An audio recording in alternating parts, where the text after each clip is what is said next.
We begin with breaking news out of British Columbia. A wildfire has forced a mass evacuation of a music festival taking place near Princeton in the province's southeast. Hundreds of people had to leave as the Under the Stars festival was cut short. CBC's Alexander Silberman is following this story for us and has the latest. Alexander, can you walk us through what happened?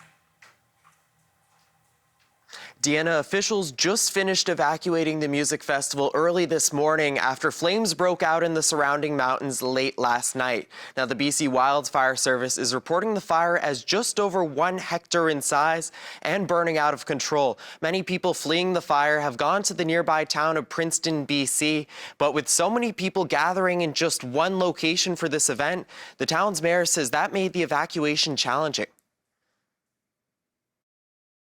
A fire started earlier in the evening.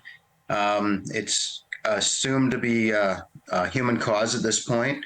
But because of the location of the festival itself, there's only one access in. It's on a private property. And they had to do a tactical evacuation of the area. So the RCMP and the Tulameen Fire Department went in and evacuated the resident or the patrons of the festival.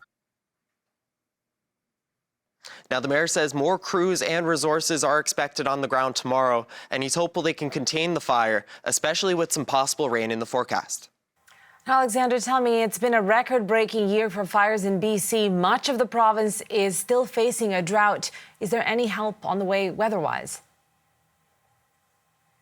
Well, Deanna, those hot and dry conditions are continuing to fuel fires right across the province, with a number of BC communities remaining under evacuation orders. More than 400 active fires are being reported. 14 of those are considered highly visible or threatening public safety.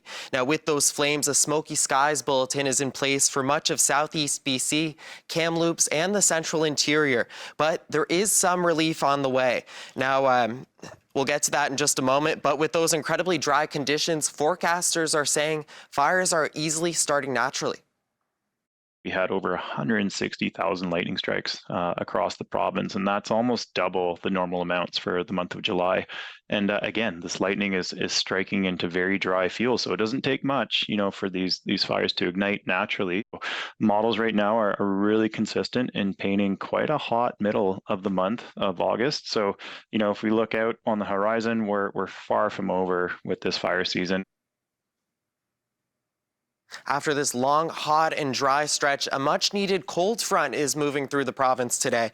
Now, take a look at this image captured by the BC Wildfire Service near Prince George. You can see that cold front moving east along with that drifting smoke. That cold is good news, but the forecast is also set to bring some gusty winds to many parts of the BC interior, which can make the firefighting efforts challenging. Deanna? Thank you so much, Alexander.